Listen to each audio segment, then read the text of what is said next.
সবার পড়াশোনার অত্যাচারের মধ্যে দিয়ে যাওয়ার প্রয়োজন নেই। রহমান, যার যেটায় আগ্রহ আছে তাকে সেই বিষয়ে জ্ঞান অর্জনের সুযোগ করে দিতে হবে।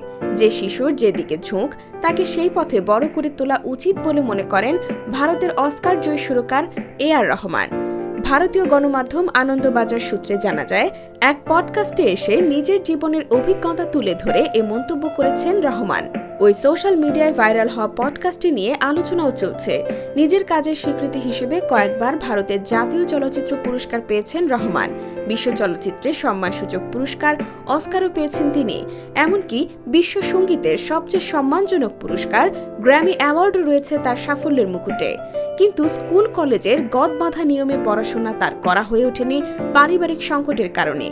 কিন্তু তা নিয়ে আফসোস নেই। লেখাপড়া ছেড়ে সুর সঙ্গীত নিয়ে মেতে থাকা নিয়ে মায়ের সমর্থনও পেয়েছিলেন বলে জানান রহমান।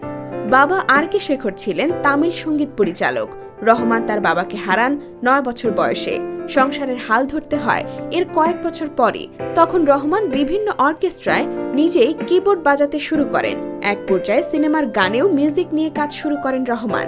সে সময় আমার মা কস্তুরী দেবী বলেছিলেন, গানের সঙ্গেই থাকো, সঙ্গীতই তোমাকে সফল করবে। স্কুলের সে সময় নিয়মিত হাজিরা দিতে না পারায় রহমানকে ভর্তি করা হয় চেন্নাইয়ের পদ্ম শেষাদ্রি বালা ভবনে। কিন্তু সেখানে বেশি দিন পড়া হয়নি। পরে তাকে ভর্তি করা হয় Madras Christian College higher secondary স্কুলে। সেখানে সহপাঠীদের নিয়ে রুটস নামের একটি ব্যান্ড তৈরি করি। আমি কিবোর্ড বাজাতাম।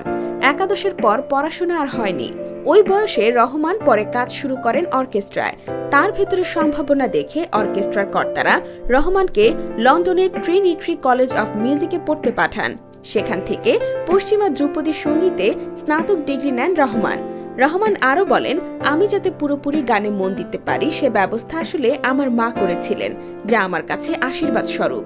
তাই আমি অন্য বিষয়ে সময় নষ্ট না করে পছন্দের বিষয় নিয়ে এগুতে পেরেছি।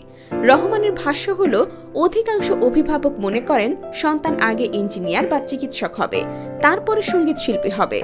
আমি একেবারেই বলছি না পড়াশোনা খারাপ, কিন্তু প্রত্যেক বাচ্চাকে এই অত্যাচারের মধ্য দিয়ে যাওয়ার প্রয়োজন নেই। যার যেটায় আগ্রহ আছে তাকে সেই বিষয়ে জ্ঞান অর্জনের সুযোগ করে দিতে হবে। এই প্রসঙ্গে দক্ষিণী সিনেমার অভিনেতা কমল হাসানের উদাহরণ টেনে বলেন, কমল হাসান নিজেও স্কুলছুট মানুষ, কিন্তু তার জ্ঞানের ভাণ্ডার অপরিসীম। সিনেমায় অভিনয়, পরিচালনা, সাহিত্য এবং আরও কত কি।